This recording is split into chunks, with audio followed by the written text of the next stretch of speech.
the keyboard to the boardroom, this is the Business of Esports.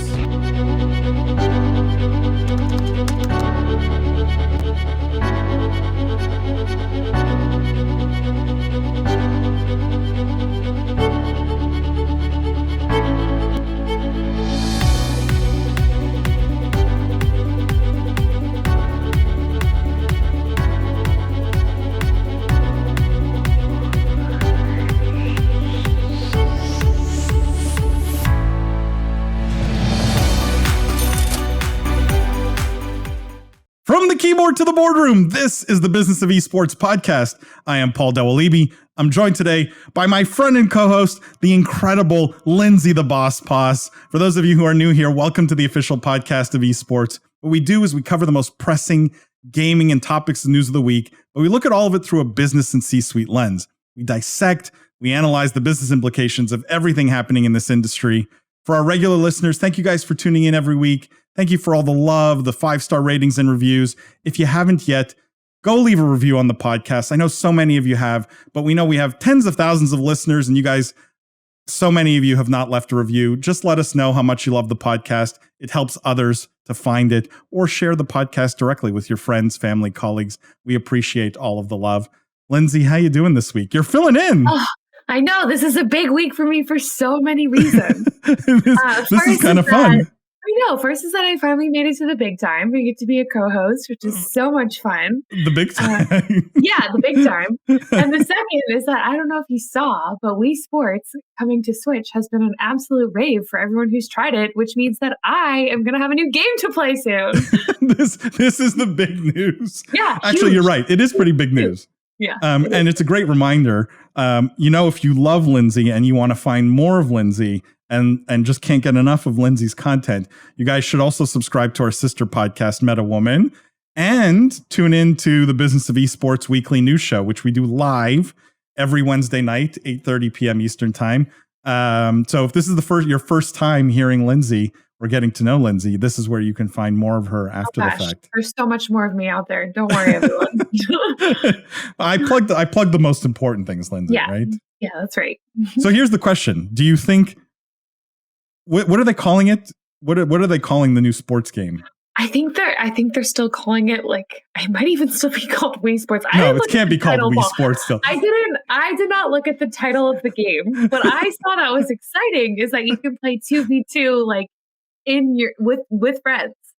So it said I was reading a review that said much to the detriment of living rooms everywhere, which is going to be totally accurate in my house because I have a lot of tall family and friends, and there's just like not that much space for everyone's limbs. But we're going to do it. They weren't anticipating a bunch of like 6'4".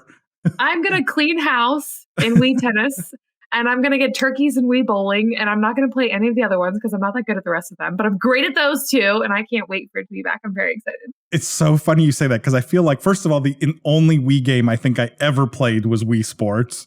It's a great one. And I think I probably only played the tennis and the bowling, which I'm pretty sure were also in Wii Sports. So I want to get it out there now. The baseball was terrible. Nobody could get the timing right. They've probably fixed that since 2004 or 6, but we'll see. I'm excited. We'll be at PAX and we'll probably get to try it out, and it'll be fun. That's true. Actually, we will be at PAX, which is a great reminder. Man, you're a professional. I mean, I'm going to have to kick Jimmy out, right? Jimmy's out. Lindsay's in. No, we are going to all be at PAX this third week of April, right? April 21st to the 24th. So if you're a fan of Business of Esports, if you're going to be down at PAX, definitely come say hi to us. We will have a panel on the Friday night, so definitely check that out. It's listed in the PAX schedule. It's Business of Esports Live. We're going to have a ton of great guests, like amazing guests live at PAX. So it'll be a lot of fun. And we hope everyone will come say hello. I'm sure people will come say hello to you, Lindsay. They won't even recognize me. I'm sure hoping to see everyone there. Speaking of great guests, we have amazing guests on the podcast this week. I don't want to waste any more time. I want to get to them because I think this is such a cool story. It's really such a cool story. And I love the variety of guests we've been getting, right? Because we get everything from esports team owners to technology companies and sort of everything in between. And this is one of those ones that is just so different, so unique, and I think so fascinating. On the podcast today, we have Derek and Truman Wilson from the Truman Factory. Truman Wilson's the CEO. Derek Wilson is the founder. And by the way, and Truman, I love this. That's also actually known, it's the reverse, actually. Sorry. But Truman, also known as the Gen Z Wonka, which I think is the coolest thing ever. So welcome to the podcast, guys. Hey, thanks for having us. Thank you. Gonna need to like retroactively come up with a cool name for myself. My team. Yeah. Awesome. Gen Z Wonka just sort of takes the cake. Guys, for our listeners who don't know much about the Truman Factory or what you guys do or your backgrounds, would love a little bit of the story, the background, why you guys got into what you're doing, a little bit about, I don't want to give it away here, and also the connection to gaming, right? Where the love and passion for gaming came from. Yeah, for sure. I'm Truman Wilson. I'm a 17-year-old Gen Z entrepreneur from Dallas, Texas. I'm currently a junior at the Highland Park High School. In 2017, I founded the Truman Factory. I've been gaming all my life, ever since I was 5 years old, playing Minecraft. And then just recently, maybe last July, we rebranded the whole Truman Factory brand for gamers. And yeah. So I'm Derek. I'm an entrepreneur here in Dallas. A former tech entrepreneur who exited a few years ago. Truman, I guess you can jump in, but Truman, we watched a lot of Shark Tank, and there was an episode where the kids were pitching the sharks. And I didn't realize that Truman really wanted to start a candy bar business. It's like something he never really talked to me about. And he wanted to kind of make a Willy Wonka bar. And at first he wanted to make the chocolate in the kitchen. And I just knew that we weren't going to be good chocolate makers. So we had to go find long story short, we found this is when he was 12, we found a chocolate manufacturer in New York called Nassau Candy, who was willing to work with us, basically a brand that was just starting. And I found here in Dallas a marketing and tech company, and they made a software for us we called it Epic Prize Vault. And so what came out of that was a single product, a candy bar named after Truman, Truman Bar, with a golden ticket printed underneath the wrapper, each candy bar with its own unique code, and matched up to prizes we would basically put in the database software for the Epic Prize Vault. And that was the beginning of the Truman Factory. That was back in 2017. Yeah. And I'm curious, guys, when did you recognize sort of gaming as the target market, right? Because a big part of this is, and Derek, you have a bit of a background in gaming as an investor in Envy, correct? Correct. What is the attachment to gaming, or what do you guys recognize in the gaming audience as being a fit here or an interesting sort of overlap? Like I said earlier, gaming has been a pretty big part of my life. Same with my little brother. It's also a rising industry, so we thought we would go in and kind of adapt to that. You make your own PCs also. That too, yeah. But the candy bars are almost like loot boxes, right? Real life loot boxes in the sense of so there's a little bit of that kind of connection. I'm curious. One of the things we see as a recurring theme on this podcast is people coming in with, creams for gamers, drinks for gamers, right? Like all kinds of fill in the blank for gamers. Do you guys consider this the chocolate bar for gamers? Like, is this part of the marketing strategy, or is it just that the gaming audience you think is lucrative enough that it's an interesting target for you guys? Like, are you tailoring the product to the audience at all, or it's just an interesting audience? Well, I think it's way more organic than that. When Truman, as a parent, buying stuff for your kids over the years, you see trends in the marketplace. And Truman was definitely kind of going through the mystery box stage and then went through the loot crate stage. We had lots of loot crate subscriptions when he was younger. And then when he got to be about, 15-ish, he really came and he wanted the brand to be a little more grown up, more products, more Gen Z, kind of cooler, and more kind of gamer oriented. And that's when right around that same time, the main investor for Team Envy brought it to Dallas. And I saw Ken Hirsch talking at a lunch about it, and we're friends. And I just sort of seemed to match up with what we were going through with the Truman Factory. So I made an investment in there. And then I met Hastro, and he was very nice in letting us start officing in the Team Envy as a brand, because he thought it was a great idea for the community. And then he introduced us to Skylar at Paper Crowns. And I went up and met Skylar in New York, and we had a little sit down for a couple hours. And he basically said, "This brand is going to kill it. I can make you guys kill it in this industry. It just seems natural. It's like a natural fit." So I came back and told Truman, and we just decided to kind of redo the entire business with new products, new branding. And then the pandemic happened. So really we spent the whole first half of the pandemic just redoing the entire business around that community, and wanting to be a part of it. So it was I would say we never even really considered the financial or target market aspect of it. It was really more, this is it's got his name on it. So it's like more a reflection of where he is in his life right now. That's basically the overlay of the whole brand. So it really follows him and what his interests are.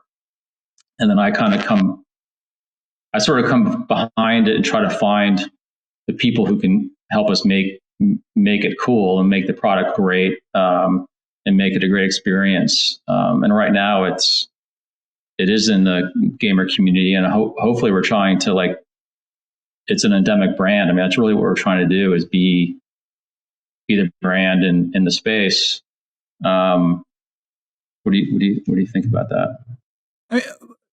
Sorry, let me ask sort of a very direct question. Like, fast forward 5 years, do you guys want to be known as the chocolate bar for gamers? I mean, we actually have the official candy for gaming trademarked too. Okay. So yeah, definitely. So there's definitely some ambition there.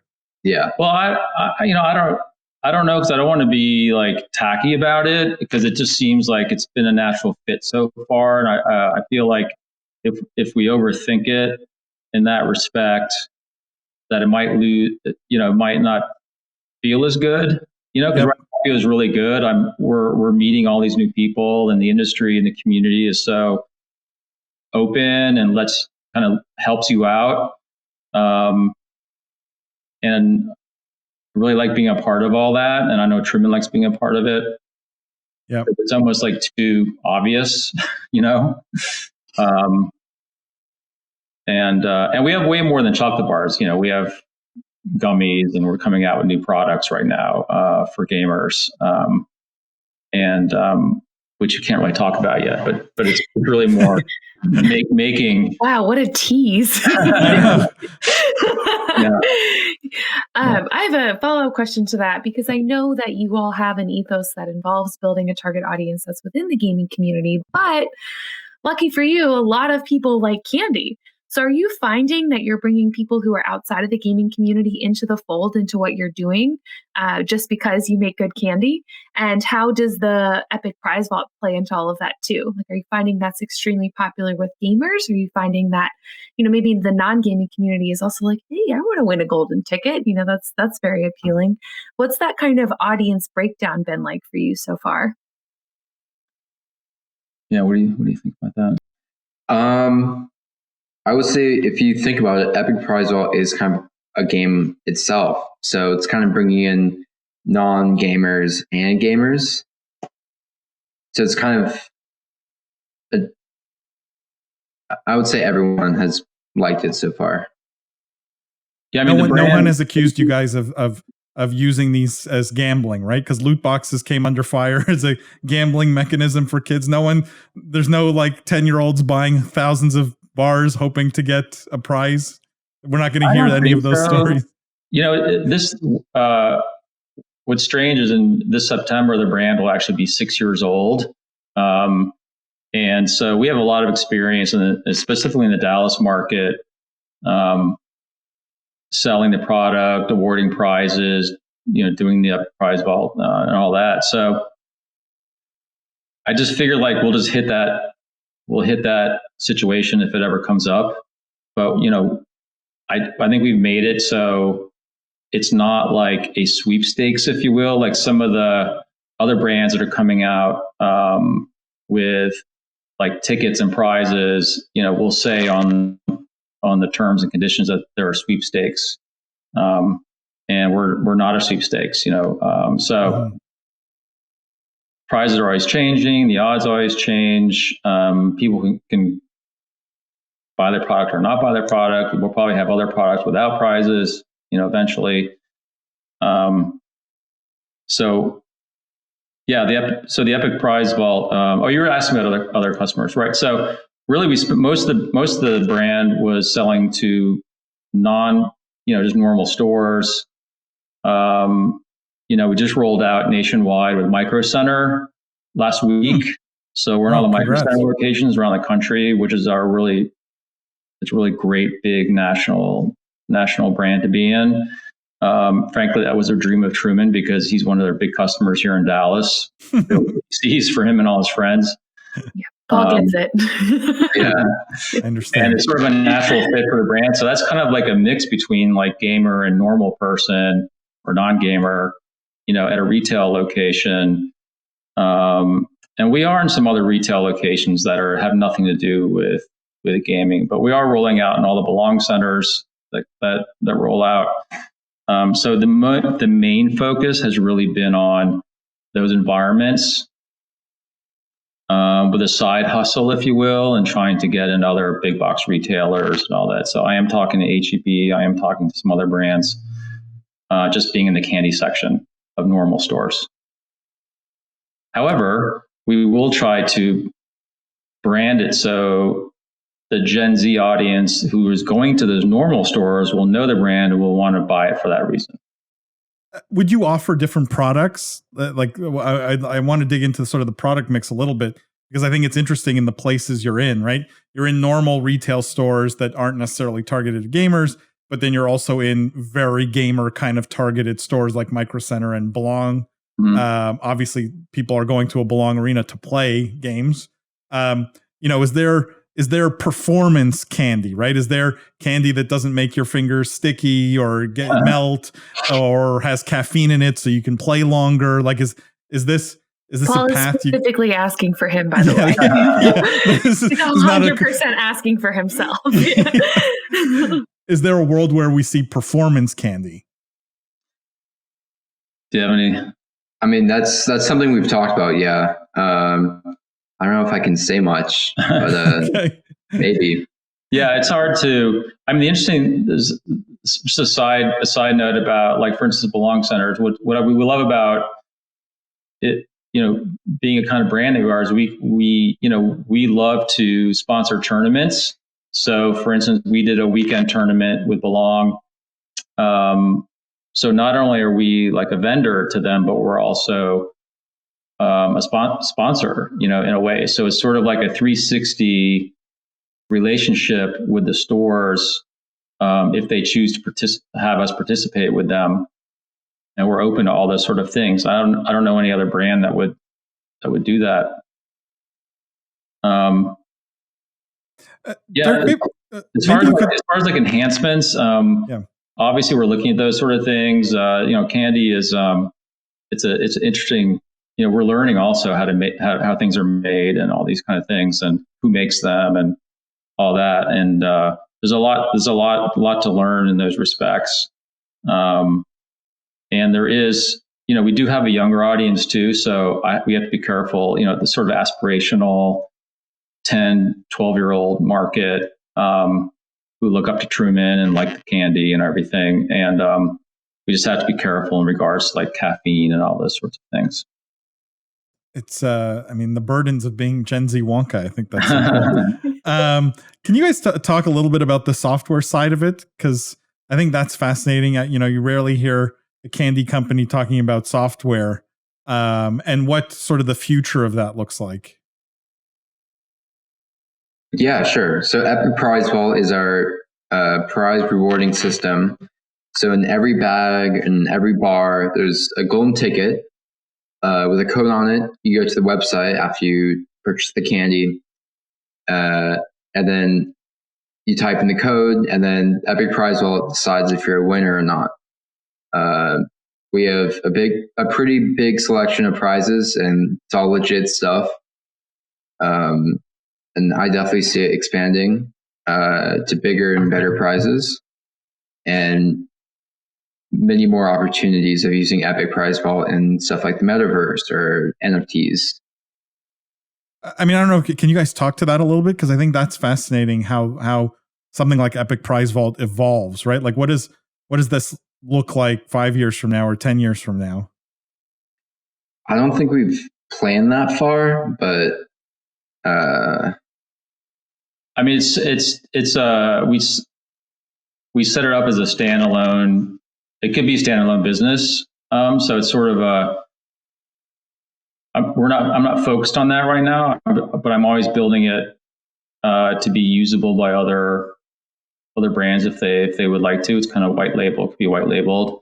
But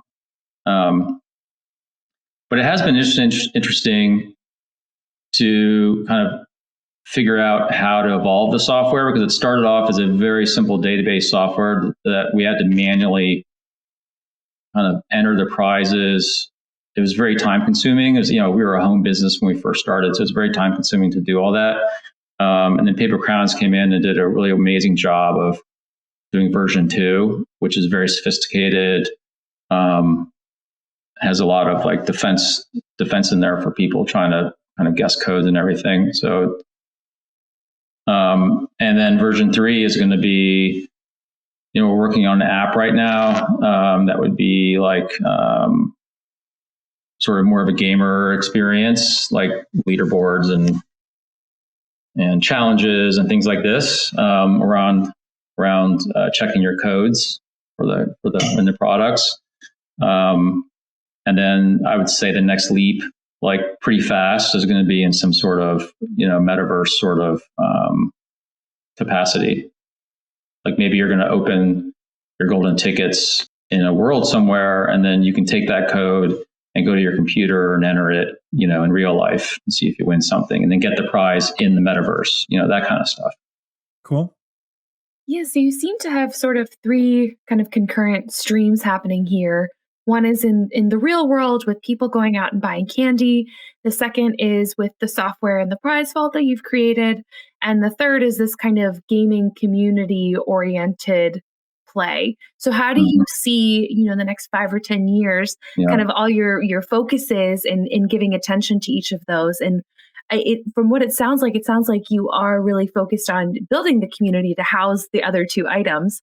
But what kind of strategies are you looking to employ to build that community to grow? Like, how are you managing those kind of 3 streams at once?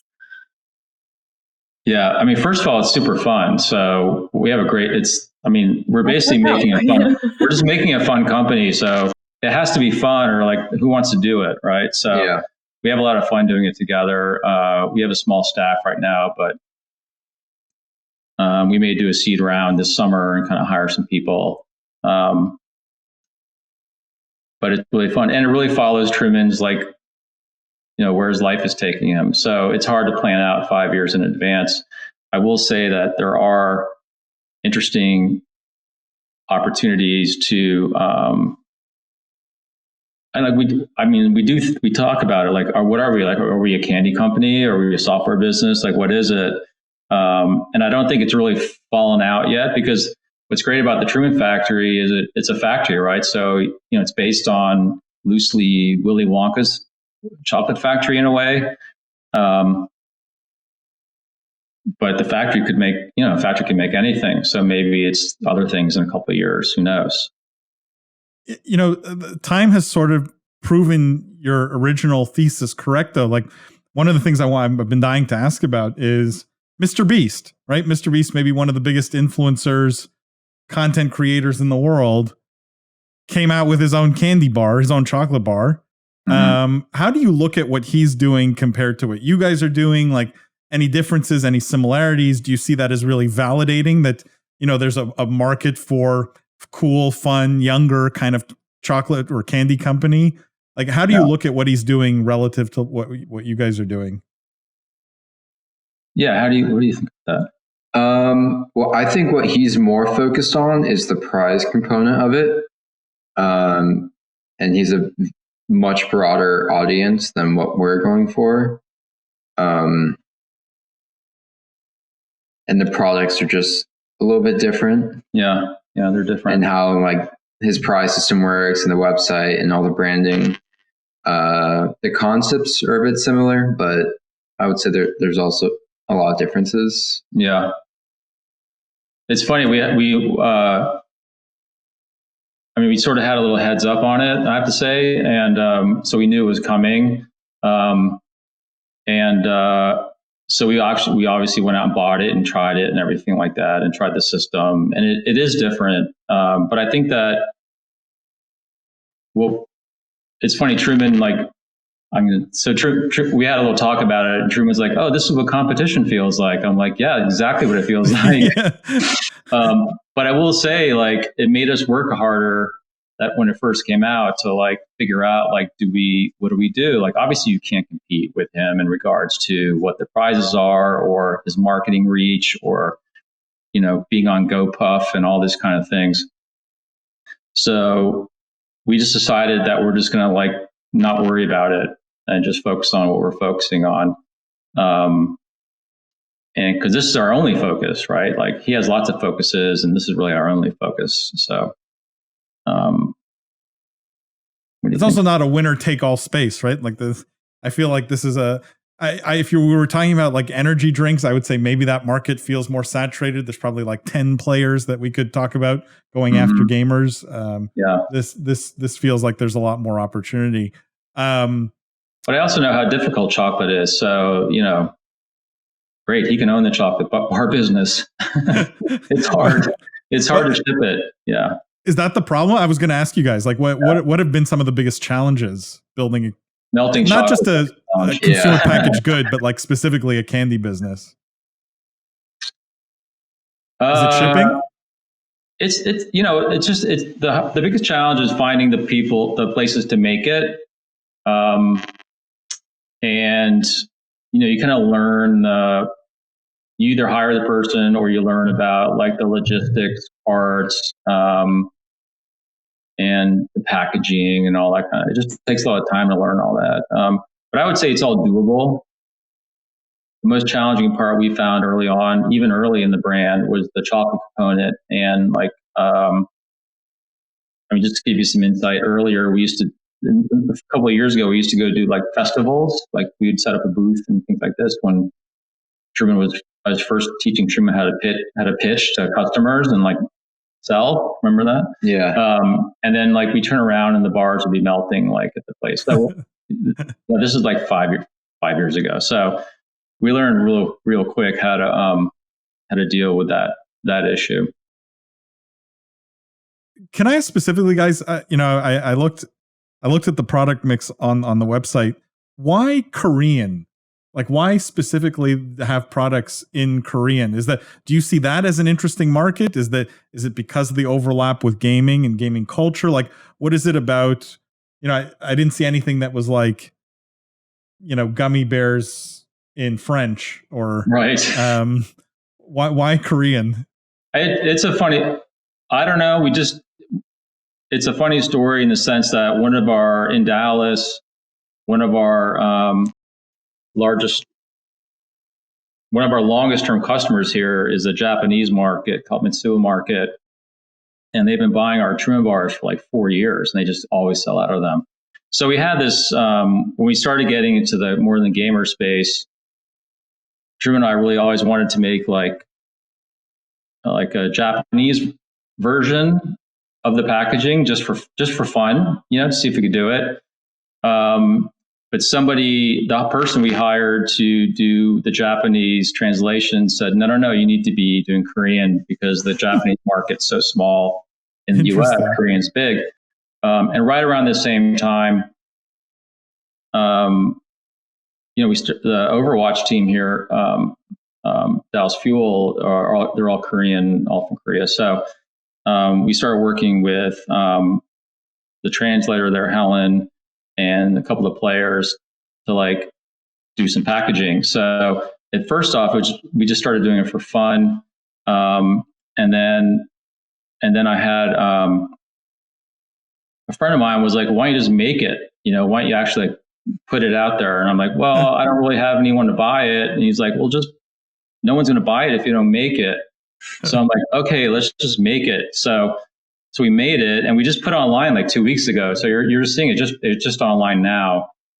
And it was just fun to do. So we figured like we just like do it, and maybe people will buy it. I think it's just incredibly clever, it speaks to the game. Like, I think it'll speak to gaming culture. Like, I really think it's clever. And there's a whole market, obviously for the anime stuff, and I am talking with somebody to help me kind of figure out how to engage some of those like brands, the prize brands in those markets into the Epic Prize Vault. And again, like I said earlier, we're just doing fun things. So it just seemed, and the packaging looks so cool because it's all in Korean, and even the golden ticket is in Korean inside the packaging. And I hope people will buy it, but it tastes really good. It's the same experience. So it's really more for the like the American. It's for Americans. It's not to sell to Korea. It's Koreans in America who can read it. And I thought it was a nice mix, of like a young, like Gen Z American entrepreneur making something in a different language. It just sort of seemed to have a nice like feel to it, What is the best selling item today? And I'm curious why. Like, why do you guys think it's what that one is the most successful?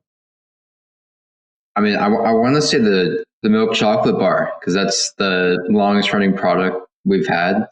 It was our first product from 2017, and we still have it now.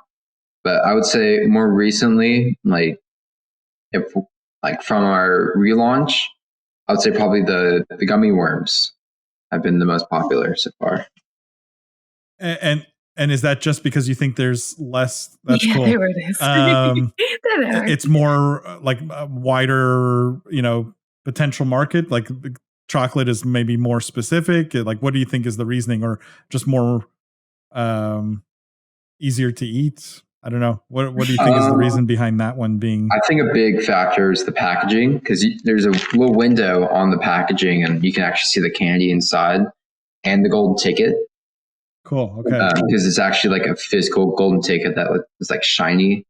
And it's also gummies. People also really love gummies. Yep. And it's an interesting flavor combination too. Like, you don't see cherry, blue raspberry very often. As a sugar tooth, I can say it's because chocolate feels like dessert, but gummies feel like a snack. That too, yeah. That's the difference. I will say it's interesting. Up in the Midwest, we sell a lot of product up in like Ohio and Michigan and all these sort of states, and like the green apple drops are popular up there. Yeah. Like the more popular up there. Great. I have a question for you all about your brand engagement strategy, because there's some obvious ways you can do that through the prize vault, right? Like there's some really obvious partnerships and linkages you can make there. But what other ways are you looking to involve yourself with other brands or do other partnerships, other collaborations?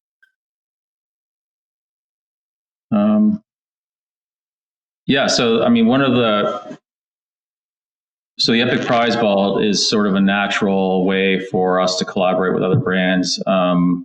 It's basically built for a brand who might want to come in and like do a takeover. Like, let's say someone's launching a movie and they have a certain product they want to get out there into the marketplace. They could basically say, okay, for the next 24 hours, every code that is checked wins something. We have done some, like right now we're doing this. It's not really right now. We're integrating our first brand right now as a prize, which is drink control. One of the prizes is 3 of their sample bags. So we're just kind of testing it out to see how that does. And so far, from our perspective, it's been really successful. So eventually, what we're hoping is that we will be able to partner with brands who also want to kind of reach the audience and have, it's always curated. So, anything that's in there is going to be Truman has to approve it. So it's all like for example, he collects these Lego Speed Champion cars. Mm-hmm. So those are always in there because those are when we can get them, because sometimes they sell out. But a lot of times we'll see, like they just came out with their new line last month, so we immediately went and bought a lot of those. So those are in the system right now. Is there any dream brand, Truman, that you'd like love to work with that would be a real sort of highlight, or maybe you haven't worked with yet? I would want to say maybe U2's, because I think that would be a pretty cool collaboration. Because we could probably do something with it's a Truman figure, but also comes with like a golden ticket or something with your own code, and do like a massive giveaway through that. So tying it back to the Epic Prize Vault. Yeah. Cool. Right. I mean, collectible, right? They're always interesting, and can see NFT potential there and things like that. Guys, that's I just want to get to the segment because it's everyone's favorite new segment, and we don't have Jimmy here, so technically it's not Judge Jimmy's cross-examination, Lindsay, but it's the boss's cross-examination. And this is where Lindsay's going to ask a few rapid-fire questions. Hopefully, get to know you guys, Derek and Truman, a little bit better. Lindsay, why don't you take it away? Yes. So Jimmy asks a great question every week. That's usually, what is your usual gaming snack and drink? But I know what your usual gaming snack is. So tell me, what's your usual gaming drink when you pair it up with Truman candy bars or Truman candy for a long gaming session? I think I know what yours is going to be. Water. Oh, the healthy answer. What are you going to say, Derek? Yeah, I would say Prime, the new Logan Paul drink. Okay. Cool. I've been enjoying those lately, and it's pretty good. By the way, if Logan Paul wants to do a collaboration, Truman would be down with that for sure. You guys are available. Yeah. All right. I love that. What is your favorite form of social media to follow the gaming industry? I would say, gaming wise, either Twitter or TikTok. TikTok, just such a great growth platform, I think, for any company these days. Mm. Derek, do you have one that you go to? Yeah, for esports, I still use, so boring, I still use a browser on my computer. Hey, that works too. Yeah. What is your favorite game to watch on Twitch, or who is your favorite streamer? Ooh. I'll say that I'm not really, I don't know enough of like who's doing what to have any sort of favorite. I just watch whatever Truman's telling me to watch. If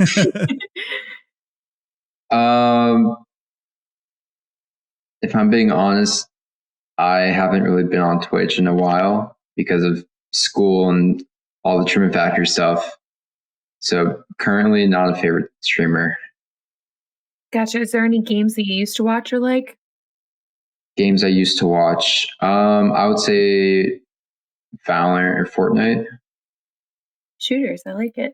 Oh, well, this is perfect because I added my own original question to the end that the judge has not asked yet. And it's what is your favorite Fortnite skin or collaboration? Ooh, okay.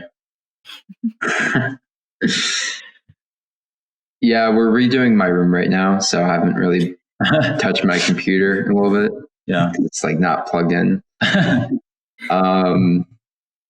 This is what happens when you work anywhere near the gaming industry. It's the great irony of the gaming industry.